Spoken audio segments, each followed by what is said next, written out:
Yo, what is up, guys? It is Nick, or the Notorious Fantasy, back at today with another fantasy football video. In today's video, I got Week 14 running back start or sit decisions. Now, before I get in the video, I'd like to give you guys a word from my friends and my sponsor over at OverlayDFS.com. OverlayDFS.com is my favorite way to play daily fantasy football. Now, they allow 10 max lineups in each contest. Obviously, I typically play the progressive game, and the reason why I play the progressive game is because if you're in the top 10%, you win 9 times your buy-in. In the $2.5 game, that's $18. In the $22 game, that's $180. And in the $109 game, you hit that top 10%, you get $900. But here's the kicker. If you hit that beautiful 12-0, which you're going to be striving to get in the $22 game, which is obviously, guys, the game to play, you could hit over $9,000. By the time it is Sunday, it may be over $10,000 if you hit that beautiful 12-0 and all of the stars align. Obviously, there are other people in the contest, but it's pretty much just you versus the board. You only really have to worry about your score and the score that is going to get you to hit that cash and that top 10% money. So, obviously, guys, I'm going to show you how it works real quick so that you have a better understanding of it. You're going to be making 12 picks plus 3 alternate picks. Those alternate picks are so if someone gets hurt, then that matchup gets voided, and then you just take one of the games from your alternates. You're also going to be making it so you put them in order of how confident you are to get more points for the tiebreaker if you and someone else happens to tie. So obviously at the top, you would want to put the games you're most confident in. It's pretty much just player versus player. It is not that complicated. Who will score more fantasy points, Lamar Jackson or Pat Mahomes, Aaron Rodgers or Kirk Cousins? And my favorite thing to do is stack some players. So I like to go with 2 players on the same team. You can go with Aaron Rodgers, right? I think Aaron Rodgers is going to have a big game, so I also am going to match him with Devontae Adams. So if they both have a big game, that's an easy 2-0 there for me. So make sure to check out OverlayDFS.com, link down below in the description. Come join me. I will be playing this week. I play every single week. It is going to be a blast.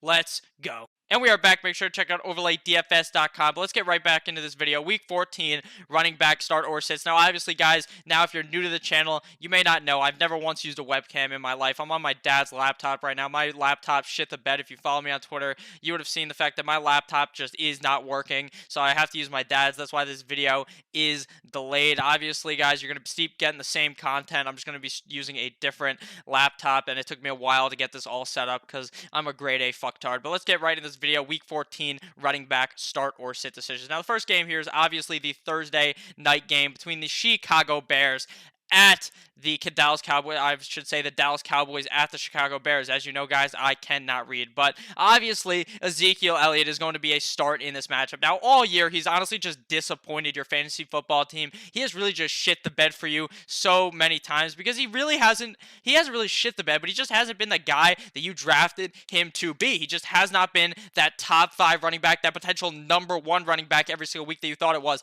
And mainly is because of the fact that the pass catching opportunities are just not going Ezekiel Elliott's way. He just has not been getting as many dump-off passes as we previously believed he would during the offseason. But do not fray away. Let's start Ezekiel Elliott this week against the Chicago Bears. I really believe that he could have a good game this week, especially with Dallas looking on the downturn. The team is just looking fucking awful. Josh Allen shoved his fucking cock straight down their throat last week, and I believe that Ezekiel Elliott will be in for a big game this week at the Chicago Bears. I'm also going to be starting up David Montgomery in this game. Obviously, David Montgomery, he's up, he's down. You never fucking know what's going to happen with that man. It's like a roller coaster ride on your fantasy team. You're just fucking buckled in to a roller coaster ride of David Montgomery. One game, Matt Nagy's going to be smart enough to use him a lot, and he tears it up. He scores you like 20 fucking fantasy points. And then there's other games where Matt Nagy shoves his thumb straight up his ass. And you know what he does? He does nothing. He just gives the ball to Tariq Cohen, or he gives the ball to Allen Robinson 9,000 times.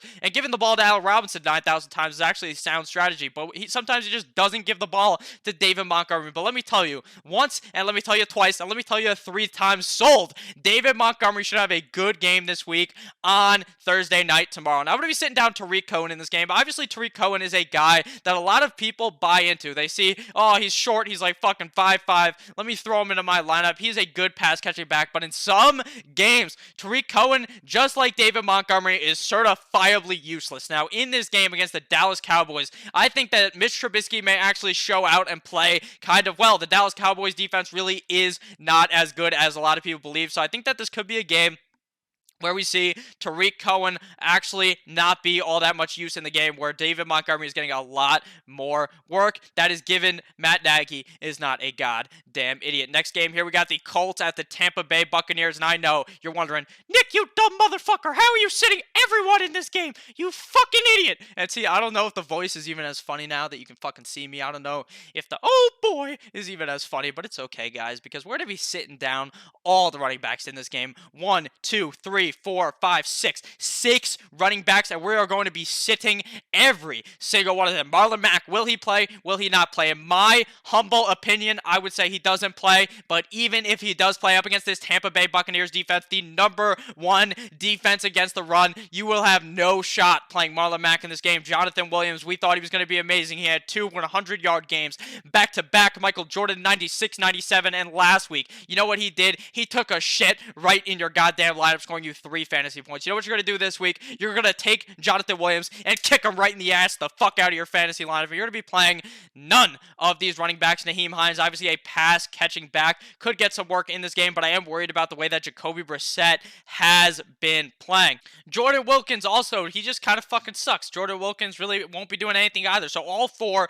of those running backs for the Indianapolis Colts are a sit for me this week at the Tampa Bay Buccaneers. Now, you might be thinking, Nick, last week you told me Ronald Jones was going to be good. Nick, you told me Ronald Jones was going to be great, and then Bruce Arians fucking benched him, and I'm mad. I'm pissed. And you know what? I would be too, because Ronald Jones would have scored 2 touchdowns. Those touchdowns that Peyton Barber scored should have been Ronald Jones. But you know what that told me? To never believe again in Bruce Arians. You can't start any of these running backs on the Tampa Bay Buccaneers without rolling a dice that is potentially a Russian roulette game, where instead of just 1 bullet in the gun, you're spinning that shit around, and there's 5 bullets, and there's only 1 that will keep you safe. And I just don't trust Ronald Jones, Peyton Barber, or my boy Dare Agabaduge to perform in this game. Next game here, we got the Ravens at the Buffalo Bills. And as you guys know, no one circles the wagons like the Buffalo Bills. And obviously last week, the Buffalo Bills gave the Dallas Cowboys a certifiable spank on Thanksgiving. And the Ravens had a good game against the San Francisco 49ers on Sunday. Obviously was the game to watch, and a game that was very fun to watch. I like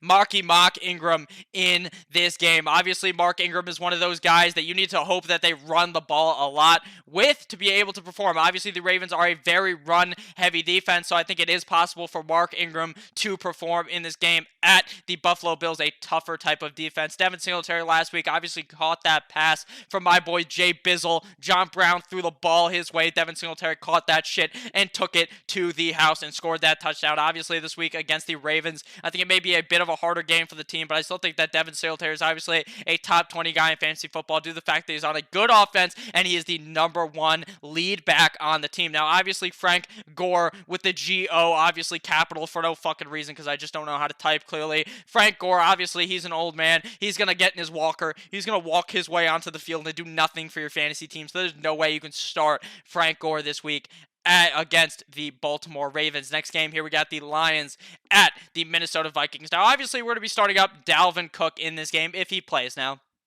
what I'm reading, what these doctors are saying, after he got hurt, these doctors are like, oh, he's going to be fine. He's going to be all good. And he's going to be great. And then it comes out, oh, maybe he's going to miss 2 to 3 games. I don't know what the fuck is wrong with these doctors. I'm not a doctor. I'm just an idiot that talks about fantasy football on the internet, as you guys know. But at the end of the day, personally, in my humble opinion, I do not believe that Dalvin Cook gets the start in this game. So I think that Alexander Madison, you're going to hop on the Alexander Madison train. Choo-choo! Motherfucker, Alexander Madison is going to run a certifiable train on this Detroit Lions defense, given he gets the start. Now, I'm going to be sitting down Bo Scarborough, Ty Johnson, and J.D. McKissick. Now, obviously, Bo Scarborough played the best out of all of them on Thanksgiving, but with David Blow at the quarterback position, I'm just not sure I could trust any of these guys, and it seems like that any of these guys may end up getting a lot more work than the other one. Even though Bo would be the guy to start out of those, I would still like to sit all 3 of those Lions running backs, and Kerryon Johnson is back in practice, guys, if you wanted to know that. Obviously, you're never going to fucking play Kerryon Johnson again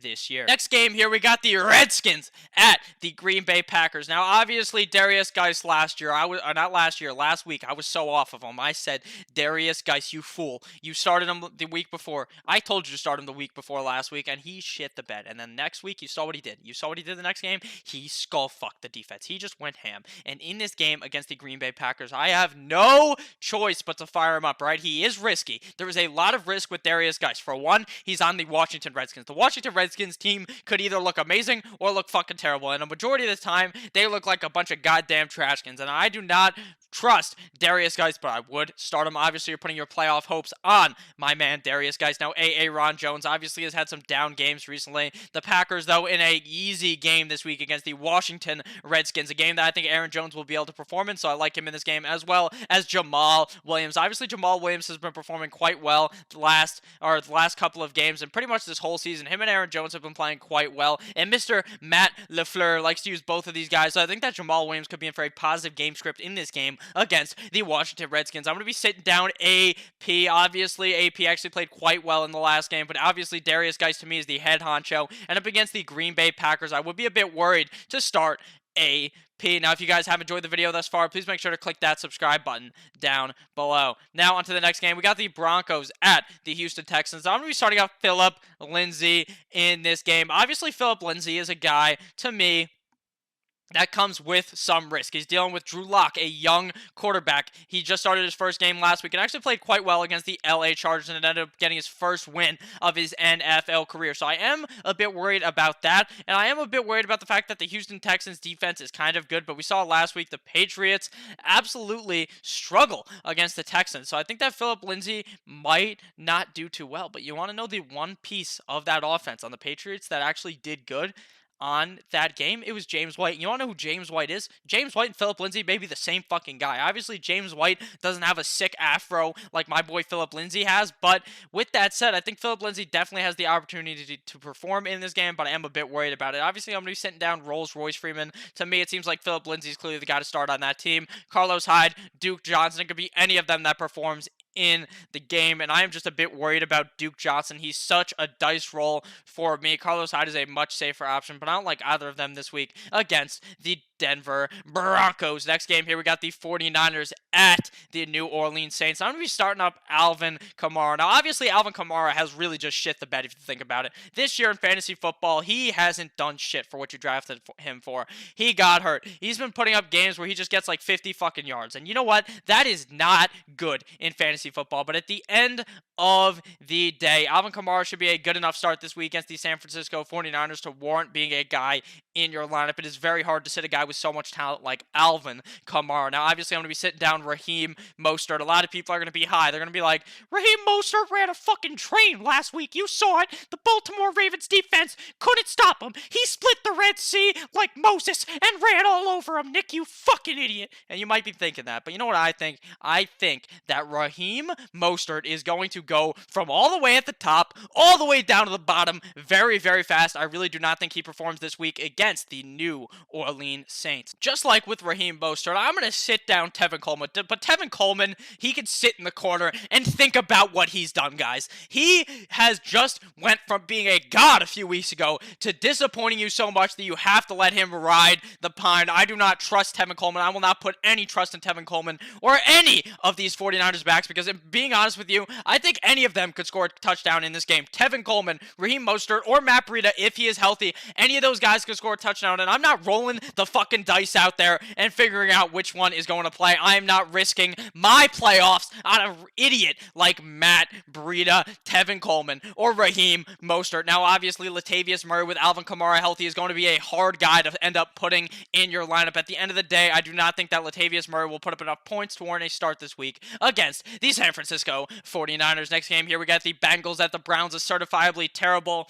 game. We got big man, Red Rocket, Andy Dalton back in the game. Cleveland Browns, obviously, they got fucking Baker Mayfield. Baker Mayfield not feeling too dangerous last couple of games. Absolutely looking quite terrible, at least to me. So that doesn't really matter, though, because we're talking about running backs. You want to know who's going to be able to run some trains in this game? That is big boy Joe Mixon. Joe Mixon last week put on a stutter step like his name was Le'Veon Bell right before the line of scrimmage. He just waited and waited and waited all day and then ran straight up the middle, hey, diddle, diddle, and ended up scoring a touchdown. Now, do I think that Joe Mixon could do that again against the Cleveland Browns? Goddamn right I do. I think that Joe Mixon will have quite the good game against the Cleveland Browns and potentially have quite the game eating on the ground. Now, obviously, Nick Chubb is a start. Last week, he kind of disappointed you, but at the end of the day, that was a tougher type of matchup for him. The Pittsburgh Steelers defense is no joke. Kareem Hunt, on the other hand, absolutely also had a pretty good game last week. I like Kareem Hunt a lot in PPR. Obviously, he's not getting a lot of rushing opportunities. He's not running the ball. He's catching the ball out of the backfield, and that is obviously going to do dividends for your fantasy football team, but it's going to make you feel great. So if you're in a PPR format, I really advise both of these guys this week against the Cincinnati Bengals. Obviously, last week, Mono Man Sam shit the bed against them, but I think it's going to be a bit different this week, and I think that the Browns play them quite hard. Obviously, they are a division rival. Next game here, we got the Panthers at the Falcons, a certifiably shit game, but both of these running backs in this game, I actually like a decent amount of this week. Obviously, Christian McCaffrey last week had a quite the down game, and a lot of people are going to be calling for his head. They're going to be saying, Nick, Christian McCaffrey had a bad game. You said he was going to be the best running back. You are the dumbest idiot on YouTube. You're the dumbest idiot. You don't know what the fuck you're talking about in fantasy football, and that may be right, but Christian McCaffrey in this game is going to take an L and bounce back this week against the Atlanta Falcons. I like him this week. Obviously, Devontae Freeman had a good game that I did not anticipate on Thanksgiving. Obviously, now you see that team's a dumpster fire, but I still think that Devontae Freeman could be able to run free against the Carolina Panthers this week. In this game, we got the Dolphins at the Jets. Obviously, last week we saw my Miami Dolphins put on a fucking clinic against the Philadelphia Eagles. A great game to watch and a great game for a Dolphins fan. It was beautiful. It was amazing. It was glorious. It was all the great words that you could use to describe something. It was so great. And the Dolphins this week are going to look to put a dagger inside of Adam Gaze's heart and murder Adam Gaze's job as the New York Jets head coach. Obviously, in this game, you're going to be starting up Le'Veon Bell. Obviously, Le'Veon Bell, the pass catching back for the Jets, the running back for the Jets. He does everything for the Jets because the Jets are fucking terrible, and he will still be able to perform against the Dolphins because the Dolphins defense just isn't all that hot. Now, obviously, you're going to be sitting down Myles Gaskin and Patrick Laird. Obviously, those are guys that in a super deep league, maybe you could look at the way of Laird. Obviously, played pretty well last week against the Eagles, but at the end of the day, with Kalen Ballage, Mr. 2 yards per carry, is now on the IR, but you're not going to be starting any of these Dolphins backs in fantasy football this week. Next game here, we got the Chargers at the Jacksonville Jaguars. Obviously, in this game, we're going to be starting up Melvin Gordon. He's clearly the back for the team to be starting, but also Mr.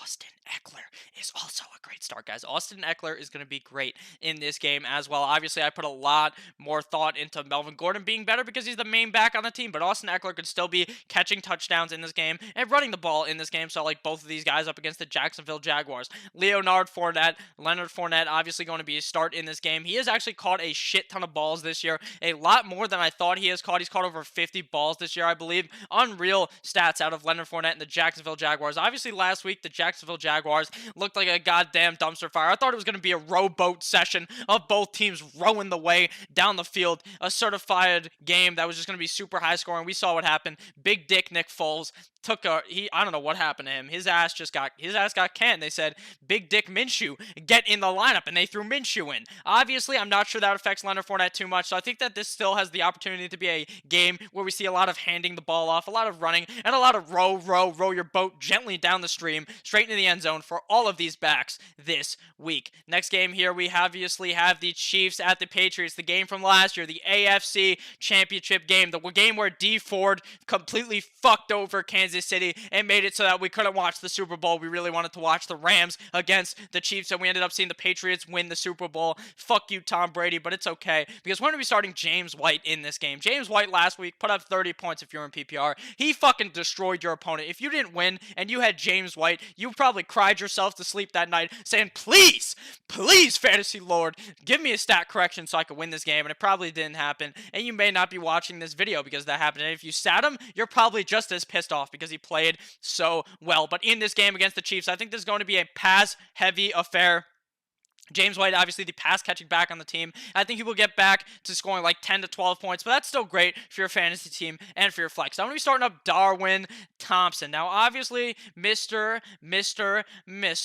Damian Williams is hurt. Darrell Williams is hurt. It looks like Darwin Thompson and LaShawn McCoy are going to be the head honchos on that team. They brought back Spencer Ware, that old man, back to play. They called up Charkandrick West probably. They said, hello, Mr. West. Wake up, Mr. West. And Charkandrick West said, fuck it, I'm retiring. As you guys saw on Twitter, he retired yesterday or 2 days ago. Obviously, if you guys have been playing fantasy football for a long time, you know who Charkandrick West is. You know the legend of Charkandrick West, the guy that you always thought would be great and then never really ended up doing anything for fantasy, but he was always somewhat on your team, whether it was Jamal Charles back in the day or whether it was just a couple of years ago. You had him on your team and he was just okay. But this year, we got Darwin Thompson, the ultimate pass catching back on the team. We saw him catch the ball last week. He was running, right? He was running, and he fucking hit him with the hurdle of the century, and he looked great. He scored a touchdown, and in this game up against the Kansas City Chiefs, he's on the Chiefs up against the Patriots. I think he should be able to perform in Foxborough. Now, I'm going to sit down LaShawn McCoy, but I might think about playing LaShawn McCoy. I might think about it, but I may not end up doing it because I'm a bit worried about how good this Patriots run defense is. Obviously, the boogeymen and friends last week had the flu. What a fucking excuse. They had the fucking flu. They took 2 planes to Houston to play that game just to get their ass smacked up, baby. Let's go Texans. I'm not even a Texans fan. I just don't like the Patriots. Obviously, Spencer Ware's a sit, and Sony Michel's a sit because I don't trust they run the ball all that much in this game. I think it is going to be a pass-heavy attack in New England. Next game here, we got the Titans at the Oakland Raiders. Knock one time if you're with me, baby. You could hear the fucking knock. You can probably see it. It's getting a bit dark. I've been recording this video for a while. 22 goddamn minutes. I'm not sure how long the video actually is. There's obviously some edits because I start coughing or having like a laughing fit at something I say, and I just normally just edit that shit out. But in this game, Derrick Henry, Josh Jacobs, obviously both great options. Derrick Henry looks unstoppable. They might as well nickname him Mr. November and Mr. December because in September and October, he was nowhere to be found. He was playing fucking peekaboo or something, doing nothing. And then once it becomes November, once it starts getting cold, once it starts getting a bit nippy in Tennessee, he decides to go out there and skull fuck some defense. End up against the Oakland Raiders. I believe that Derrick Henry is going to be able to run a train on this team and put up a huge game this week. Josh Jacobs, obviously last week, not performing all that well the last 2 games.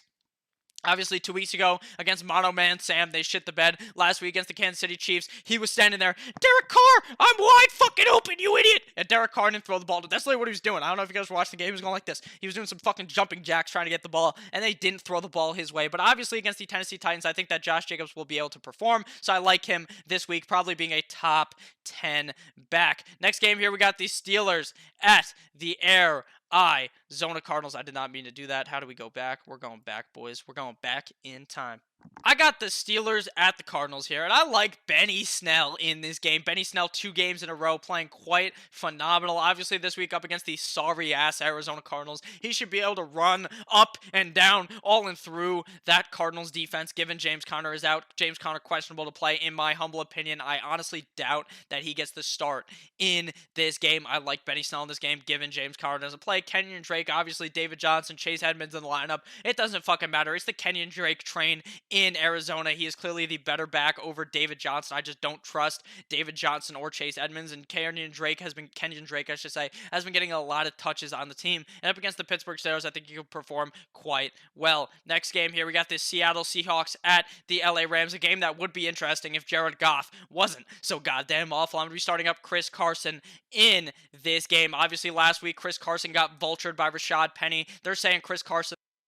We got the Seahawks at the Rams. Last week, Chris Carson played quite well on Monday night against, you like that, Kirk Cousins. But obviously, he got vultured by Rashad Penny. They're saying Chris Carson was being a nice guy, and he let Rashad Penny score. I don't fucking believe that. I'm pissed at you, Chris Carson. You should have ran that ball in yourself. But okay, guys, you can start both Chris Carson and Rashad Penny. I honestly think that both of the guys will perform against the LA Rams. Obviously, I prefer Chris Carson because he's the head honcho on the team. He's going to get a majority of the touches. But like we saw Rashad Penny, 2 games in a row of being useful in fantasy football. So I say, why not? Put him in your flex. Todd Gurley, obviously, a guy that has not been playing all that well this season, but I will rely on him this week against the Seattle Seahawks. I think he's a fine start. Next game here in the final game, the Monday Night Football matchup between the Giants at the Philadelphia Eagles. Obviously, in this game, Giants at Eagles, we're going to be starting up Saquon Barkley, but he's got the with about 90 H's because Saquon Barkley has shit his bed so many times. He just has not not perform. But in this game